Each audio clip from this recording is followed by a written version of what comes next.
Del pastor Mateo, y antes de que el pastor Mateo se prepare y todo, quisiera saber si alguien nos está acompañando por primera vez. Veo una manita. ¿Me recuerdas tu nombre, por favor? ¿Tu madre? Ay, casi piso en falso. ¿Me recuerdas tu nombre, porfa? Gloria Nieves. Gloria, bienvenida. Esto es Casa de Oración. Un lugar de amor con palabra de vida. Me alegra muchísimo que estés acompañando a tu hijo. Qué bueno que estás aquí en el mejor lugar y bienvenida. Realmente bienvenida. Pastor, ¿alguien más? Qué pena. ¿O solamente tenemos a Gloria? Ya todos de la casa, ¿sí? Perfecto. Muy buenos días a todos. ¿Cómo están? Bien, bien. Todo súper, qué bendición. Saludos de nuestra pastora. Hoy estoy cronometrando la prédica porque hoy quiero ser más cumplido. Hay que mejorar, ¿sí o no? Dígale al que tiene a su lado, siempre hay tiempo para mejorar. Siempre se puede mejorar. Bueno, qué bendición estar aquí. Es un gusto que usted esté aquí. Este día amaneció con un poquito de frío.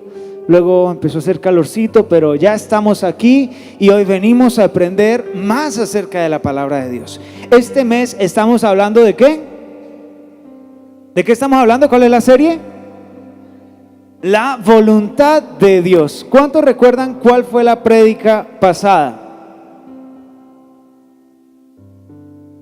Dios sabe cómo hace sus cosas. Nosotros no siempre. El día de hoy, el tema es, me lo va a poner Luis aquí adelante. El tema es, y usted lo va a decir a la cuenta de 3. 1, 2, 3. Aquí se hace lo que yo diga. Es una frase que yo he escuchado muchísimo. De hecho, aquí hasta en mi casa la escuché. Todos los papás, si son verdaderos papás, le han dicho a su hijo: mientras usted, ¿qué? Viva en esta casa, usted hace, y cada vez se va alentando más, lo que yo le diga. Porque es la forma de decirle: aquí, mejor dicho, yo mando. Esta prédica tiene este título porque se nos quedó pegada la frase, no solo de un padre al hijo, sino en cualquier área de nuestra vida. Usted entra en una relación y en la relación, sea que usted sea mujer o hombre, usted le va a decir a su pareja: usted va a hacer lo que yo le diga. Siempre queremos imponernos. Ahora, expresarse y decir lo que pensamos es bueno, pero amar no significa cambiar a alguien. Amar significa recibir a alguien, aceptar a alguien y desearle a esa persona lo mejor. Servirlo a tal punto hasta que esa persona tenga lo mejor de mí. Eso es amar, a pesar de que se demore en cambiar o nunca cambie. Siempre nos imponemos. En cuanto a la voluntad de Dios, usted y yo también queremos imponernos. Queremos que Dios haga lo que yo digo, cuando lo digo. Y hay una pregunta que quiero que lean a la cuenta de 3. 1, 2, 3.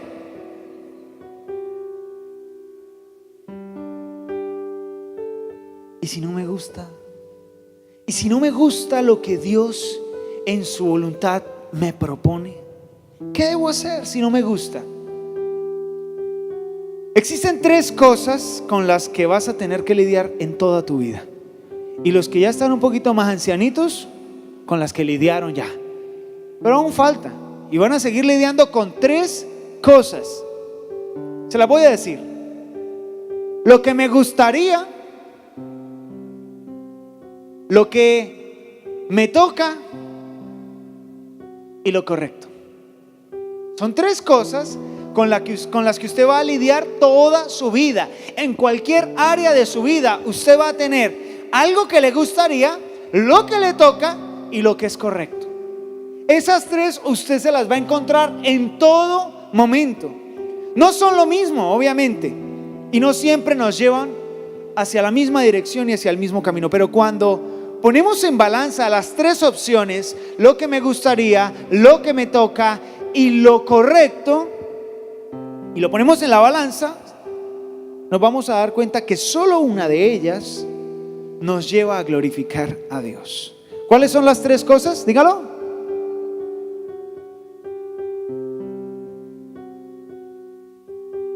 Si le preguntara a usted ahorita en este momento qué le gustaría, usted tendría muchas cosas por decirme. Lo que le toca, usted empezaría a decirme de pronto algunas quejas. De pronto, no todos. Lo que me toca, no, pues me toca esto, me toca trabajar en esto, aunque no quiero. Hay más de uno aquí que está trabajando en algo que no quiere trabajar. Hay más de uno que está con alguien que no quiere estar. Hay más de uno aquí que tiene que aguantarse personas en el trabajo que no se tiene que aguantar. Amén.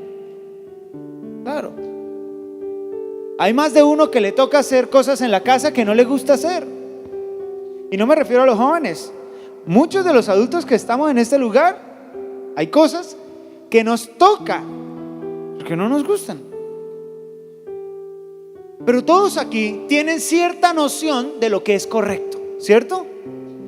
A medida que vamos aprendiendo más de la palabra de Dios, tenemos más noción de lo que es correcto. El apóstol Pablo en Romanos dice que si yo no supiera por la ley de Dios que codiciar es malo, entonces yo vestiría toda mi vida de codicia y ni me daría cuenta cuánto daño o cuán malo es para mí ser codicioso.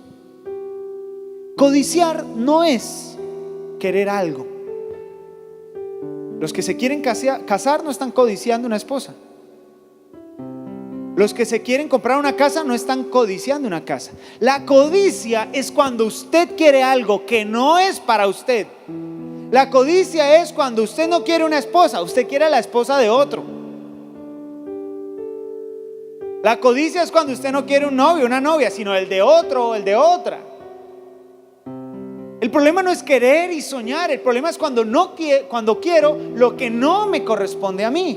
Así que Pablo dice, menos mal la palabra de Dios me dijo a mí que codiciar era malo para que yo no empezara a codiciar. Así que lo correcto se adquiere con el estudio de la palabra, con escuchar la palabra. Y entre más palabra tú escuchas, más oportunidad tienes de saber qué es lo correcto y qué no es correcto. Ahora, quiero que leamos una historia de la Biblia que nos habla acerca de este tema. No de la codicia, no de lo que queremos solamente. Habla de estas tres cosas: lo que nos gustaría, lo que nos toca y lo que es correcto. En Lucas capítulo 22, está a punto Luis de ponerlo ahí adelante porque ya dije Lucas capítulo 22. Usted se va a poner de pie para leer la palabra conmigo. Vamos, pongámonos de pie. Paso, si alguien se me está quedando dormido, se me despierta. Pero la idea es que usted lea la Biblia, no que se pare a ver cómo los demás leen. Vamos a leer la Biblia todos, ¿amén? No los escuché, ¿amén? Eso, con toda la actitud, estamos despiertos. Estamos activos, dicen por ahí. Bueno, a ver, a la cuenta de 3. 1, 2, 3. Luego, acompañado por sus discípulos, Jesús salió del cuarto en el piso de arriba y, como de costumbre, sigamos, allí les dijo: oren para que no cedan a la tentación. Alto, voy a darles una adicional que está en la telea de ese mismo versículo. Oren para que puedan soportar las dificultades que tendrán. Así dice la telea. Sigamos, otro versículo. Se alejó a una distancia como de un tiro de piedra. Se arrodilló y oró: Padre, si quieres, te pido que quites esta copa de sufrimiento de mí. Sin embargo, quiero que se haga, no la mía. Entonces apareció un ángel del cielo y lo fortaleció. Oró con más fervor y estaba en tal agonía del espíritu que su sudor ¿Cómo qué? 45. Finalmente se puso de pie y regresó a donde estaban sus discípulos, pero los encontró exhaustos por la tristeza. Dios mío, ¿por qué duermen?, les preguntó. Levántense y oren para que no. La TLA vuelve e insiste: levántense y oren para que puedan soportar las dificultades que tendrán. Pueden sentarse, por favor.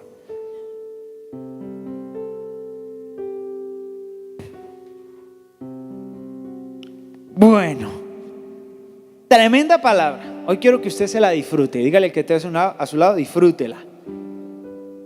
Hoy quiero que usted se disfrute este pasaje de la Biblia. Y quiero que juntos comprendamos lo que nos gustaría, lo que nos toca y lo correcto. Bueno, todos, absolutamente todos queremos estar bien. Todos queremos estar bien. A todos nos gusta disfrutar. Muy poca gente sueña con sufrir. La idea de los sueños es que no haya sufrimiento. La idea del sueño es que todo esté bien.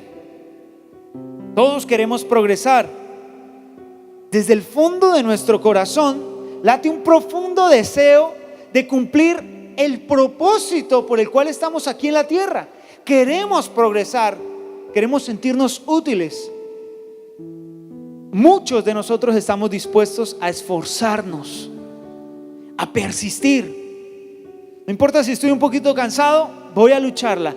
Quiero cumplir el propósito, quiero cumplir el sueño. Algunos lo quieren pero no lo logran, o sea, no se esfuerzan. Quieren esforzarse pero no lo hacen. Pero aún así, en nuestra mente, escúcheme bien, en su mente y en la mía hay una batalla. Todos los días hay una batalla. Tres fuerzas se oponen y luchan sin cansancio. Parece que no se cansan. Lo que me gustaría lucha contra lo que me toca. Lo que me toca lucha contra lo correcto. Lo correcto a veces lucha contra lo que me gustaría. Y todas las decisiones de nuestra vida tienen estos tres componentes. Cada vez que usted va a tener que decidir en su vida, usted va a encontrarse con si me gusta lo que toca o lo que es correcto. Y dependerá de usted en cada ocasión, no de los demás, la que usted escoja.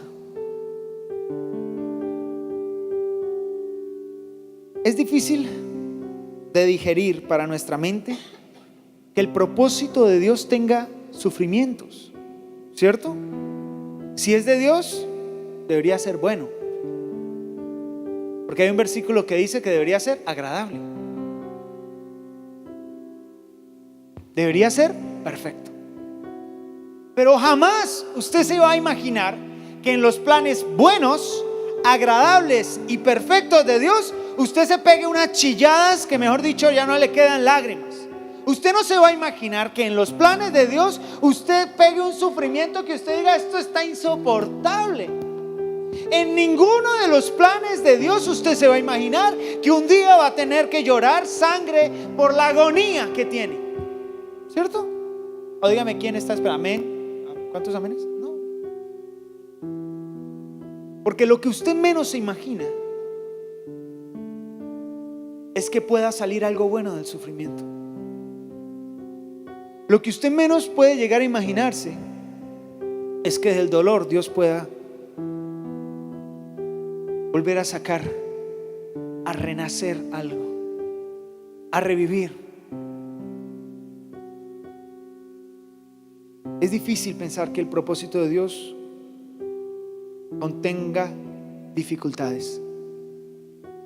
A veces pensamos que si caminamos en la voluntad de Dios, todo debe salir sin problema, sin traba, 1A. Y ese pensamiento, déjeme decirlo, no está en ninguna parte de la Biblia. Si usted lee las historias de la Biblia, los propósitos de Dios en las personas tenían dos componentes: el sufrimiento propio de llegar a alcanzar la meta que Dios le propuso, y el otro, que es el sufrimiento que se ganaba el que desobedecía y no hacía tal como Dios le había dicho. Con Dios sí vamos a sufrir, Pero uno, va a ser menos, y dos, va a ser con propósito. Dígalo conmigo, va a ser con propósito. Las cosas sin propósito no tienen sentido. Cuando alguien tiene propósito, vale la pena. Es difícil siquiera pensar que muchas cosas que para nosotros se ven como una tragedia, para Dios sean parte de su plan. Creo que hoy hasta podrías estar confundido si estoy sufriendo por mi culpa o por la de Dios. Alguien puede estar confundido. ¿Será que esto me tocó porque yo no hice o sí o hice? ¿O será que esto es por lo que Dios quiere para mi vida? Todos los días estamos enfrentándonos a tantas situaciones que quieren llenarnos de tristeza, de deseo de rendirnos, de desilusión, que nos puede llegar a costar en gran manera pensar que hace parte del propósito de Dios para nuestro bienestar. Juan 5:30 dice así: yo no puedo hacer nada por mi propia cuenta. Está hablando Jesús, solo que Juan lo registra. Yo no puedo hacer nada por mi propia cuenta. Juzgo según Dios me indica. Por lo tanto, mi juicio es justo porque llevo a cabo la voluntad del que me envió y no la mía. Es la segunda vez que el día de hoy leo y no la mía. Jesús, cuando está en la parte con los discípulos ahorita que leímos en la historia, cuando está lejos de ellos como a tiro de piedra y Él está orando, Él dice: hágase tu voluntad, ¿y qué? Y no la mía. Y cuando está enseñando en un día casual, Él dice: yo hablo y vivo y juzgo según la voluntad del que me envió y no la mía. ¿Cree usted que Jesús era una persona de buen juicio? ¿Cree usted que Jesús sabía la palabra? Claro. ¿Cree usted que Jesús tenía buenas intenciones? Sí. ¿Cree usted que Jesús amaba a las personas? Pero quiero decirle una cosa muy importante. Aunque Jesús tenía todas estas características tan especiales de nuestro Salvador, Él no hacía su propia voluntad.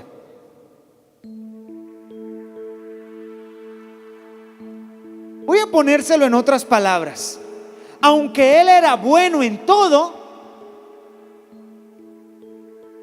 no se consideraba bueno en su propia voluntad, sino que hacía la voluntad del Padre. No importa cuántas finanzas tú sepas, si lo haces a tu modo te va a ir mal. No importa cuánto sepas de educación para niños, si educas a un niño sin Dios te va mal. No importa cuán buen maestro seas de cualquier asignatura, si enseñas sin tener en cuenta a Dios te va mal. Porque no importa qué tan buenos seamos en lo que sea, no somos confiables. Hasta usted mismo se mete la pata y usted se cae. Cuando usted quiere lograr algo y se lo propone y usted mismo se tira la zancadilla y abandona a la mitad y sacrifica el resultado por un gustico X. Cuando una persona confía en sí misma, está destinada al fracaso. Ahora, ojo, yo estoy hablando de una confianza que está por encima de la de Dios. Cuando tú confías más en ti que en Dios, estás destinado al fracaso. El autovalor o la autoestima que una persona tiene sin Dios no es autovalor en ningún sentido. Porque lo que te da valor a ti, lo que te hace útil a ti, es caminar en el propósito y en la voluntad de Dios. Cuando la gente no camina en la voluntad de Dios, cuando la gente no vive en la voluntad de Dios, es inútil. Jesús dijo: el que no recoge conmigo desparrama.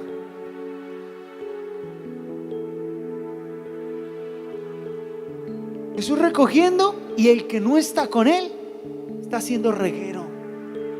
No importa cuán buenas sean las intenciones que una persona tenga, el que no trabaja en la voluntad del Padre junto como lo hizo con Jesús, va a desparramar. Y lo que Dios está haciendo en la vida de Carlos, por más buenas intenciones que yo quiera tener, si no voy en la voluntad de Dios, yo puedo tirármelo. Si me meto a hacer mi propia voluntad, él puede tirarse lo que Dios está haciendo en él si se mete a hacer su propia voluntad. Cristo, en otras palabras, Cristo no hacía su voluntad. Para Dios es fácil de entender, porque cuando Él ve el futuro y cuando Él ve el propósito y cuando Él ve la voluntad que Él tiene para nosotros, Él ve todos los resultados que hay en el futuro. Él lo puede ver todo. Para Dios es fácil de entender que vale la pena sufrir un poquito porque viene algo mucho mayor. Pero para una persona como tú y como yo, que estamos sumergidos en el proceso, solo vemos el proceso.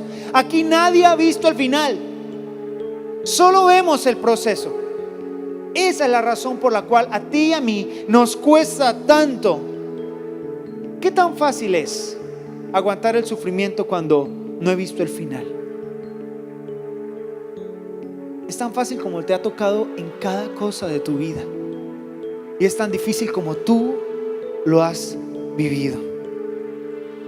En este pedacito de la historia de Jesús a punto de ser entregado, podemos ver cómo Jesús entiende la voluntad del Padre. Pero aún así, como ser humano, se llena de agonía en el proceso. Mire, hay dos partes de la historia del Evangelio, hablando de Jesús, que muestran la humanidad de Dios, la humanidad de Jesús, perdón. Una es cuando Él está en el templo y hay gente vendiendo e intercambiando para la cuestión de los sacrificios y las ofrendas, y había gente que ni siquiera amaba a Dios, ni le importaba la voluntad de Dios. Lo único que le importaba era que en el templo se podía vender e intercambiar cosas y se ganaban la vida. Entonces el templo, en vez de ser un lugar para orar y buscar al Señor, se había vuelto un lugar para intercambiar cosas, para vender, para hacer negocio. Y Jesús reaccionó como es raro de Él, porque en ninguna otra parte reaccionó así. Cogió las mesas y ¿qué les hizo?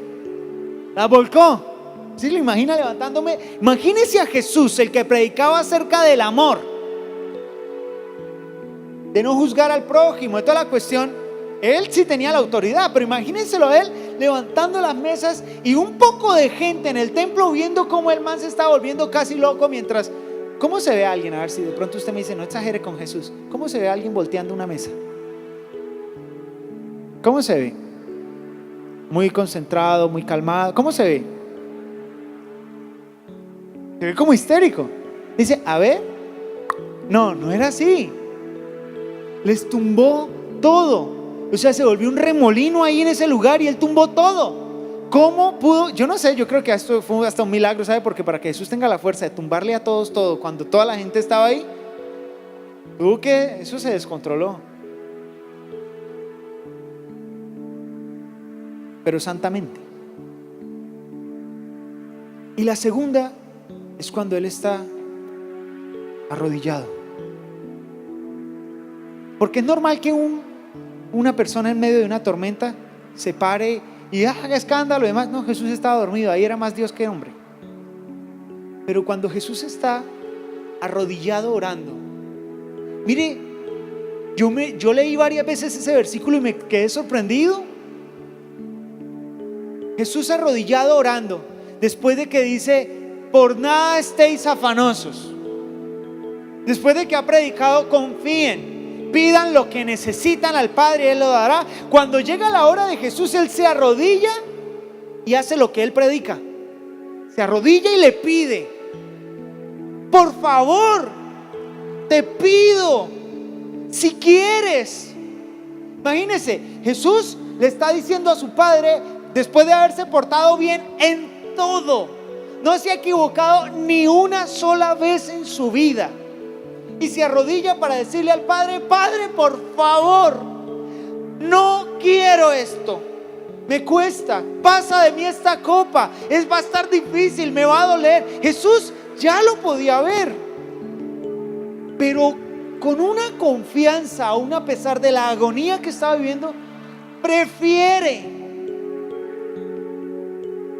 que Jesús sufra lo que sufra. Jesús prefiere que Él mismo sufra lo que sufra con tal de hacer la voluntad de Dios. ¿Qué hace que una persona prefiera hacer la voluntad de Dios así toque sufrir? Es porque sabe algo que probablemente tú y yo no sabemos. Porque comprende algo acerca del sufrimiento y de la voluntad de Dios que probablemente tú y yo a veces no comprendemos. Jesús se llena de agonía por el proceso. Vemos cómo sufre el proceso y aun cuando entiende el resultado tan poderoso que tiene para salvar la humanidad, porque Él ya había dicho: yo vine ¿para qué? Para que ninguno se pierda, que todos procedan al arrepentimiento. Es más, le había dicho a sus discípulos: espere tantico porque ya casi me voy. Pedro, no entendiendo la voluntad de Dios, dice: ¿cómo se te ocurre? Él dice: no, Satanás, apártate de mí, porque estaba hablando a través de Pedro en ese momento. Jesús ya había hablado de su muerte. Él ya sabía lo que eso significaba. Él ya tenía claro que había venido a salvar el mundo y que todos los que creyeran en Él iban a ser salvos. Él sabía que Él debía morir, pero cuando tú sabes que eso va a salvar al mundo, que vas a ser un héroe, es chévere, pero vivirlo no lo es tanto. Ser el salvador del mundo y que todo el mundo te diga: en tu nombre soy salvo, por causa de ti soy salvo, es chévere. Pero solo Jesús, arrodillado, orando, pagó el precio del propósito. El precio del propósito, o sea, el precio por nuestros pecados se pagó en la cruz, pero el precio del propósito no se pagó en la cruz. El precio del propósito de Jesús, Él lo pagó arrodillado y llorando, mientras Él, en su batalla interna de lo que me gustaría, lo que toca y lo correcto, decidió que Dios decidía cuál de las tres era mejor para Él. Él le dijo a Dios: me gustaría, sé lo que viene, bien sé que es lo correcto. Me inclino por me gustaría que no me tocara morir, pero toma tú la decisión por mí. Yo me atengo. Jesús nos enseñó cómo hacerla, cómo vivir en la voluntad del Padre. Y aunque Él vio ese poderoso resultado para la humanidad, Él estaba pidiendo de acuerdo al deseo personal. Aquí cada uno pide. Aquí hay como peticiones. Cada uno de nosotros pedimos por lo que queremos y lo que creemos que nos hace bien. Pero lo que creemos que nos hace bien no siempre es lo que nos hace bien. Lo que pedimos, que creemos que es lo mejor para nosotros o para nuestros hijos, no siempre es lo mejor. Y si cada uno de nosotros estamos buscando la voluntad de Dios para llegar lejos, para crecer, para desarrollarnos, no te puedes dejar engañar por lo que te gustaría o por cómo se ve.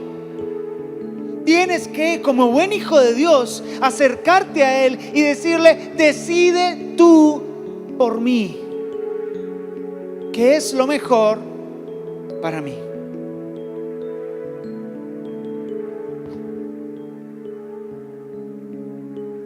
Qué bueno es formar este tipo de carácter, ¿verdad?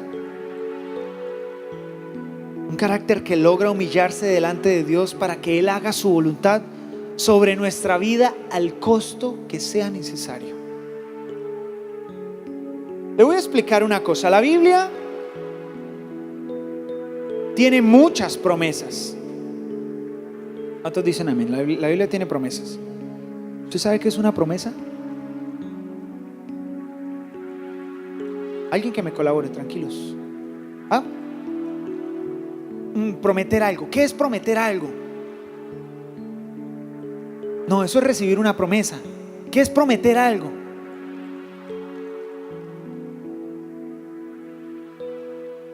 Tomar mi palabra y asegurar algo que yo mismo voy a hacer. Me voy a comprometer.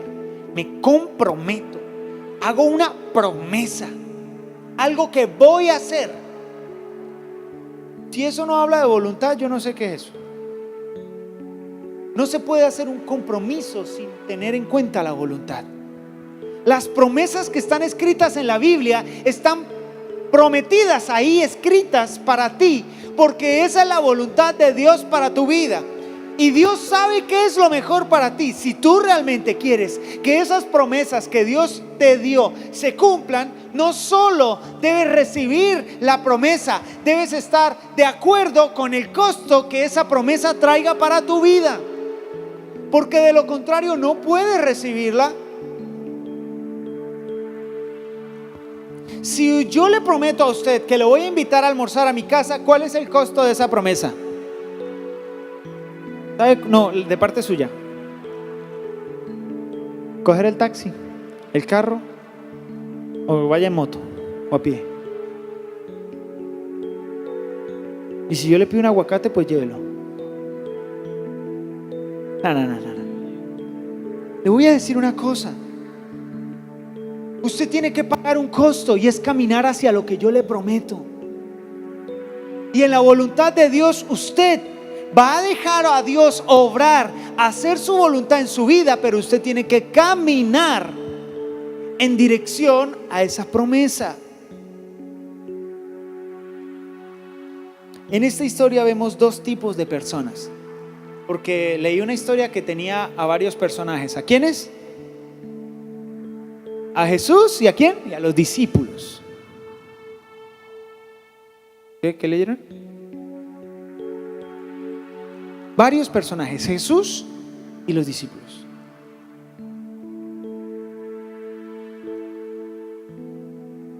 Y solo hemos hablado de Jesús. Solo hemos hablado de Jesús. El primer personaje es el que quiere algo, pero se somete a confiar en la voluntad del Padre. ¿Quién es? Jesús. El segundo tipo de personaje que tenemos en esta historia es el que se llena de cansancio. Pero había algo peculiar. ¿Por qué estaban cansados? Por la tristeza. Estaban cansados por la tristeza. Jesús les había mostrado el ministerio, todo lo que se podía lograr, todo lo que se podía cambiar, pero para lograrlo a la forma de Dios y al método de Dios había que pasar por un momento complicado, angosto, difícil, donde me sujeto a lo que Dios dice. Y ellos, cuando llegó ese punto, se pusieron tristes de que tocara de esa forma. La tristeza es una expresión en la que yo expreso mi emoción de no acuerdo, de desilusión o de desesperanza. Si ellos ya sabían lo que Dios iba a hacer y Jesús les había hablado con claridad que Él iba a resucitar, Él lo dijo. ¿Por qué hay que ponerse triste? ¿Por qué alguien se pone triste si ya sabe lo que va a ocurrir? Dos razones: porque no confía o porque no entiende. Si Jesús les dijo que va a si alguien me dice, ya vengo, voy a la tienda y vuelvo, yo, bueno, está bien, y cuando se va me pongo triste. ¿Qué le dice a usted eso? Que no me entendió, era ir a la tienda y volver. Ahora Jesús no fue a la tienda 3 días, pero Él dijo que volvía, y ellos no lo comprendían. Entonces, llenos de tristeza que cansa el ánimo de una persona. Mire, yo he visto gente que duerme más de 8 o 10 horas al día y vive cansado. ¿Usted cree que es que el cuerpo no le descansa? No, es que su corazón está triste. He visto gente que no tiene ganas de pararse temprano, no porque no puedan, son muy capaces, pero no quieren. ¿A qué me paro? ¿Por qué me esfuerzo? Pierden la noción de las promesas de Dios, pierden la noción, y al perder la noción pierden la actitud. Al perder la actitud pierden el movimiento, el ejercicio, pierden experiencia, pierden práctica. Y cuando llega el momento de lo que Dios quiere hacer con esa persona, la persona está tiesa, fría, sin fe. Así que unos versículos más adelante, me faltó algo aparte. Se quedan dormidos a las puertas de un proceso que va a necesitar mayor comunión y oración. Estas personas viven cansadas, viven tristes y dormidas. Unos versículos más adelante, cuando Judas va a traicionar a Jesús, escúcheme, Judas va a traicionar a Jesús. Pedro, lleno de adrenalina, imagínese usted, unos minuticos atrás, ¿cómo estaba? Ahí cansado, triste. Y después que llega el tropel que se va a llevar a Jesús, se llena de adrenalina y sin entender el timing. Diga timing. No entendía los tiempos de Dios. Sin entender el timing de Dios, ¿qué hizo Pedro? ¿Alguien sabe qué hizo Pedro?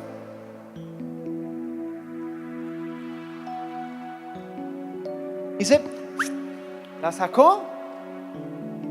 Dígame, yo no sé si usted lo ha hecho, no me responda. Pero ¿cuántas agallas tiene que tener alguien para sacar un cuchillo y enfrentarse a alguien que es soldado? Porque venían soldados, capitanes. Venían soldados y él ve a los soldados, ve lo que está ocurriendo, se llena de valor, saca la espada y se le enfrenta a uno. ¿Qué probabilidad hay de que usted a un buen soldado le logre cortar una oreja? Yo creo que Pedro no iba por la oreja. ¿Usted cree que si yo saco una espada voy por la oreja del otro? ¿Que las estoy coleccionando? No, iba a la cabeza como podía y a lo sumo le voló una oreja. Pero quiero decirle algo, ¿cómo una persona tiene adrenalina para cortarle la oreja a un soldado que estaba acompañado de otros soldados, y no tiene adrenalina para confiar y creer y orar mientras estaban con Jesús? ¿Sabe qué significa eso? No entendía lo que Dios quería hacer. Por eso caminar en la voluntad a Pedro, la voluntad de Dios en la vida de Pedro fue tan complicado por una razón, porque él era terco para entender la voluntad de Dios. Les recuerdo que fue él mismo a quien Dios le dijo mata y come cuando le muestra la visión, y él dice uy no, porque eso está mal. ¿A quién le dijo que estaba mal? Al que definía que estaba bien y que estaba mal. ¿Se imagina que usted le diga a Dios no, eso no se hace porque a Dios no le gusta? ¿Sí se dio cuenta que aunque Pedro está siendo usado por Dios, los procesos le cuestan el doble? Porque él no ha querido entender el timing de Dios. Luego más adelante en su ministerio lo va a ir entendiendo. Pero ¿cómo le hubiera gustado a Jesús no tener que haberle dicho a él, no porque él fuera Satanás, sino apártate de mí, Satanás? ¿Cómo le hubiera gustado a Jesús haber visto cómo Pedro, en vez de negarlo, le dice sí, yo soy discípulo de él? ¿Cómo le hubiera gustado a Jesús, en vez de verlo sacar una espada y cortarle la oreja, cómo le hubiera gustado que así sea a tiro de piedra, como a esta cuadra de distancia o más lejos, Jesús hubiera encontrado a Pedro orando y diciendo Señor Dios, por favor, que se haga tu voluntad, ayúdanos, líbranos de la tentación, por favor, esto va a ser difícil. Jesús dijo que va a ser difícil, pero vamos a salir adelante. ¿Qué le hubiera gustado más a Jesús que ver a un Pedro que amaba la voluntad de Dios, que le gustaría ver la voluntad de Dios por encima de la suya, a un Pedro desenfrenado que se quedaba dormido cuando tenía que estar despierto y que peleaba cuando tenía que estar quieto? Tú y yo, por no entender la voluntad de Dios, podemos llegar a hacer locuras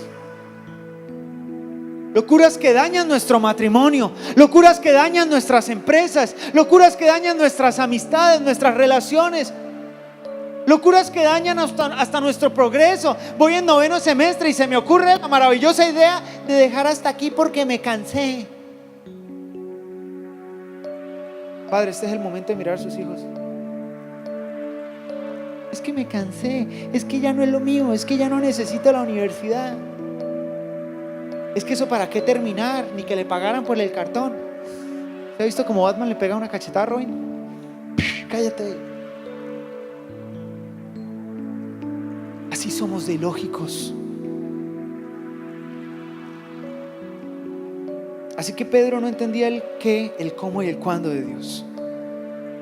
Solo tenía en su cabeza de pronto la palabra prosperidad, prosperidad, prosperidad, prosperidad, prosperidad. Es lo único que me interesa, prosperidad, prosperidad, mucha plata, viajes, viajes, viajes. Yo quiero pasar puras peticiones que digan: Señor, gracias por todos los viajes, por todas las cosas que me has dado. Y sí, en efecto, Dios nos va a bendecir. Pero si prefieres la bendición por encima de su voluntad, estás mal.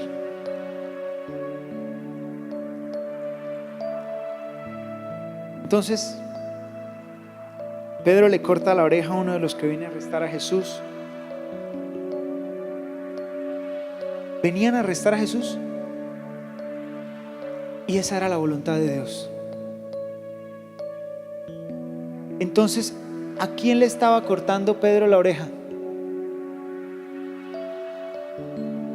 Al que venía a hacer la voluntad de Dios.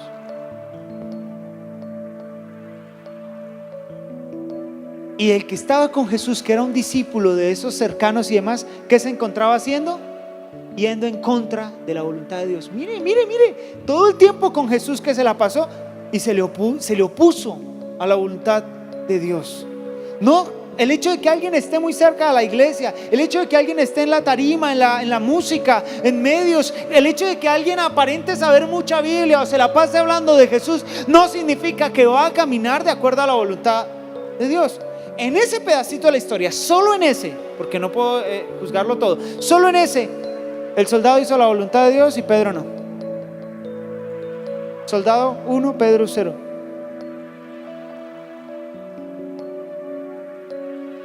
Y Jesús tiene que reprenderlos a todos. ¿Sabe cómo? ¿Sabe cómo los reprendió? Pegándole la oreja al pobre soldado. Me imagino Jesús, usted sabe, mire, si yo acá saco una espada y me tiro ahí a la mitad de todos y arranco a tirar espada, ¿cómo? Todo el mundo se queda quieto ahí mirando. Todo el mundo, yo imagino a Jesús buscando la oreja. ¡Espere! Cogió la oreja del man y dijo: espere, así no, qué vergüenza. Justo cuando tenemos visitas se portan mal. Le pega la orejita al soldado. Yo creo que se volteó antes de que porque claro, el soldado solo yo creo que ahí se volteó y le dijo: ojalá pudiera pegarte la oreja a ti, Pedro, para que escucharas. Porque el problema era que Pedro no estaba escuchando la voluntad de Dios. Pedro sí necesitaba que le pegaran la oreja, las tenía desconectadas, iba en contra de lo que Dios estaba haciendo. Obviamente ese no era el camino que Cristo les había enseñado. ¿Será que alguno de ustedes se encuentra hoy luchando contra la voluntad de Dios? Hágase esa pregunta hoy. ¿Estoy luchando contra la voluntad? ¿Voy en contra de la voluntad de Dios? ¿Estoy haciendo lo correcto? ¿Sabe? Jonás intentó luchar contra la voluntad de Dios, fracasó. Sansón lo intentó, fracasó. Faraón lo intentó, fracasó. Y si tú intentas luchar contra la voluntad de Dios, tú también vas a fracasar, tarde que temprano. Faraón se sentía muy poderoso mientras todavía tenía ejército. ¿Cómo le quedó el ojo al faraón cuando todo su ejército se fue al fondo del mar? ¿Cómo le quedó el ojo a Jonás cuando se sintió muy poderoso y terminó en la barriga de un pez? ¿Cómo se sintió Judas? ¿Sabe cómo se sintió? Con ganas de ahorcarse.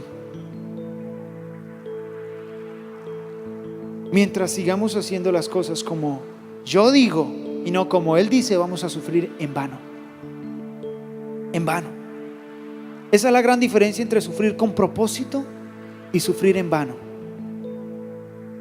Esa es la diferencia con la voluntad de Dios y la mía. Hagamos un ejemplo.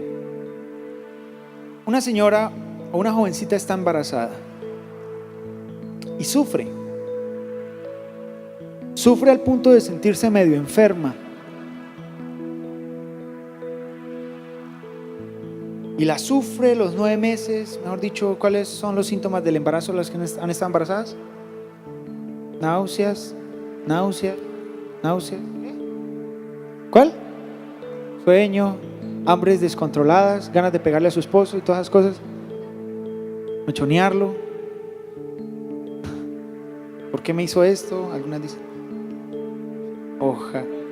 ojalá los hombres tuvieran que tener hijos. Bueno, y cuando ya está en el parto, grita y empuje, ¡pum! Sale puro aire. No había nada. ¿Qué tal todo ese sufrimiento? En vano. Usted y yo nos metemos en unos cuentos que hasta parece que estamos embarazados de algo, que algo va a salir, cuando es puro aire, nada. Sufrimiento en vano. Pero cuando una mujer sufre 9 meses y le dan el niño y se lo ponen en sus manos, cada grito valió la pena. ¿Cierto? Mamis, digan que sí, por lo menos para que los hijos escuchen. Van a salir tristes de la iglesia. No sigas, mami, le dicen. Bueno, así es con el propósito de Dios. Con el propósito de Dios vas a sufrir, pero no va a ser en vano. La alegría va a ser mayor que el sufrimiento, siempre. Va a llegar el día en que sonrías más de lo que lloraste. Si lloraste muy duro en el propósito de Dios, si fue muchas lágrimas, vas a reír como nunca, si fue la voluntad del Señor. Pero si lloraste en tu propia voluntad, después vas a llorar el triple. Porque Jesús dijo, allí será el lloro y el crujir de dientes eternamente. 1 Juan 2:17 dice, y este mundo, aquí viene, a la cuenta de 3, 1, 2, 3, y este mundo se acaba junto con toda la gente, que todo lo que la gente tanto desea, pero el que hace lo que a Dios le agrada, ¿qué hará? Vivirá para siempre. Hay muchas personas que están enojadas en secreto. Escúchame muy bien, ya casi va a terminar. Muy bien. Hay muchas personas que están enojadas en secreto con su realidad. No les gusta, no la quieren. Este tema del enojo es bien serio. ¿Usted conoce gente que se enoja mucho? ¿Sí? Si usted no los conoce, es usted. ¿Alguien aquí conoce gente que vive enojada, que se estrese por todo? Levante la mano el que conoce a algún estresado. Y no solo estresado, estresón, porque también estresa. O sea, usted también vive estresado. Personas enojadas por todo, no contentos con su realidad nunca, quejándose por todo lo que les pasa. Pero este tema del enojo es más profundo de lo que parece. Tengo nomás 5 minutos para decirle esto. Ese enojo esconde algo más profundo. Ese tema esconde algo más delicado.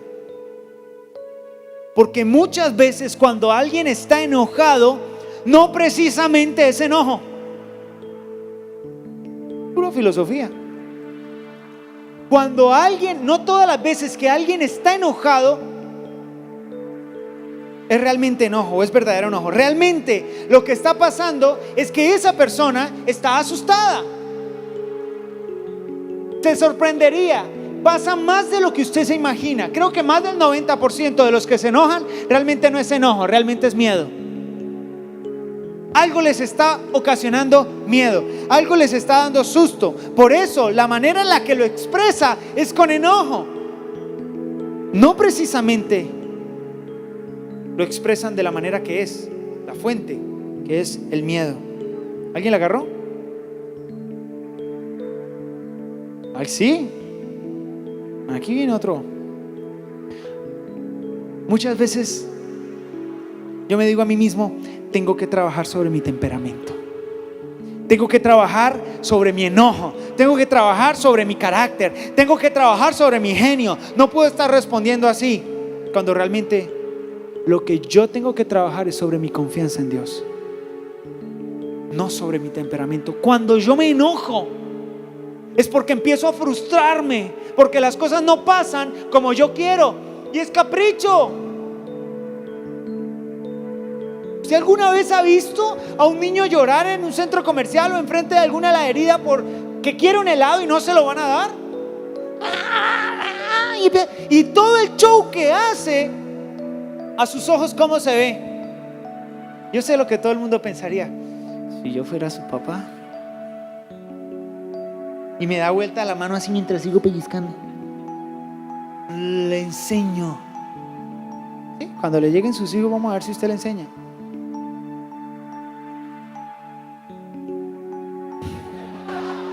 ¿Ah?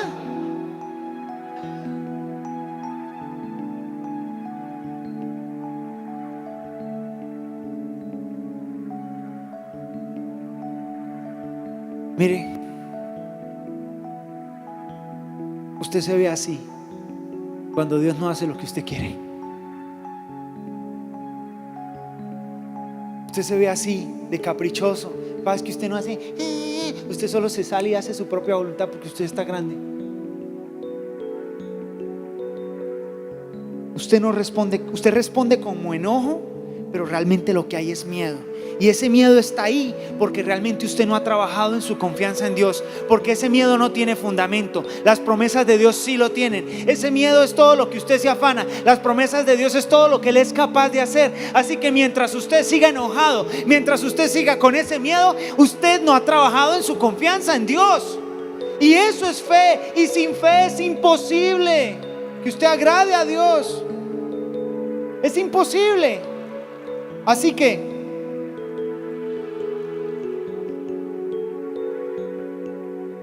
diga conmigo: yo tengo que trabajar en mi confianza. Por eso es que a usted le cuesta hacer la voluntad de Dios, porque usted todavía no confía que realmente sea tan buena, porque hay una frasecita demoníaca que dice: de eso tan bueno no dan tanto. Pero quiero decirle que en la voluntad de Dios, de eso tan bueno sí dan todo lo que usted quiera, solo si usted lo quiere recibir. Diga conmigo: yo tengo que trabajar en mi confianza en Dios. Porque mire, si yo estoy dispuesto a confiar más en Dios, no me sentiría tan asustado de lo que pueda pasar. Y si yo no me sintiera tan asustado de lo que pudiera pasar, no sentiría ninguna necesidad de reaccionar con ira, con enojo, con frustración, con malos pensamientos, con malos deseos, con envidia y con un odio por mi realidad. ¿Sabe por qué yo no odio mi realidad? Porque si no tuviera una realidad que amar y que abrazar, Dios no tendría nada con qué trabajar. Lo que Dios va a hacer no lo va a hacer con tus sueños, lo va a hacer con tu realidad. Por favor, deshazte de la idea de los ponis y del mundo mágico de los sueños. Es tu realidad lo que se puede convertir en tu tesoro más grande, si tienes a Cristo ahí. Mucha gente no confía en la voluntad de Dios porque no confían en Dios.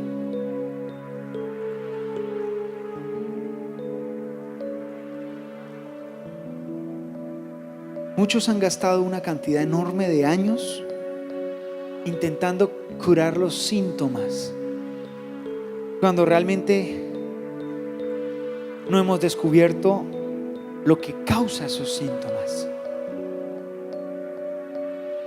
Hasta que no aprendamos a confiar más en Dios, hasta que tú y yo no aprendamos a creer más en lo que Él nos ha prometido y en lo que Él está haciendo, no vamos a entender cómo hizo Jesús para orar las cosas que Él quería, pero a la par estar dispuesto a recibir lo que fuera que Dios pensara que era lo mejor para Él. Hasta que no aprendas a confiar más en Dios, no vas a poder orar diciendo: quiero un carro, pero si me quieres dar un avión, no, mentira, pero si me quieres dar una moto está bien, pero si quieres que vaya a pie va bien, si de pronto el carro me va a matar y por eso no me lo quieres dar, yo lo entiendo, yo no soy un niño caprichoso. ¿Cuántos aquí quieren desarrollar ese tipo de confianza? Dígale que tiene a su lado: téngase, téngase, sí te quería agarrar. ¿Sabe qué dice Jeremías 29:11? Mis planes para ustedes, solamente yo lo sé. ¿Quién? Deja de preguntárselos al pastor y al profeta. Profeta, dígame, pastor, dígame. Eso no está en la Biblia. Si la Biblia dice que solamente Dios lo sabe, deje de estar buscando a alguien que le diga: Dios me dice que hay un hombre y una mujer para ti. Dios me dice que viene una casa. La Biblia dice que el que entrega su vida por Él va a recibir mucho más de lo que ha entregado. Así que usted no necesita un pastor que le diga nada. Usted no necesita un profeta que le diga nada. Usted lo que necesita es oír la voluntad de Dios. Escúcheme, se lo digo como pastor.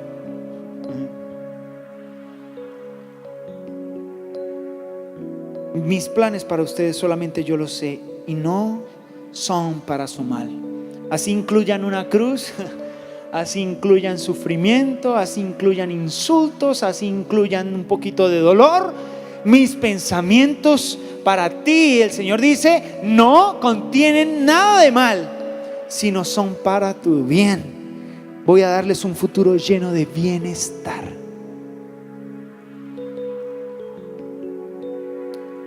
Bueno, hagamos un resumen. Uno, lo que me gustaría no siempre es lo mejor para mí. A veces sí, a veces no. Ese muchacho o esa chica, así ore, de pronto no es para ti. Pregúntale a Dios.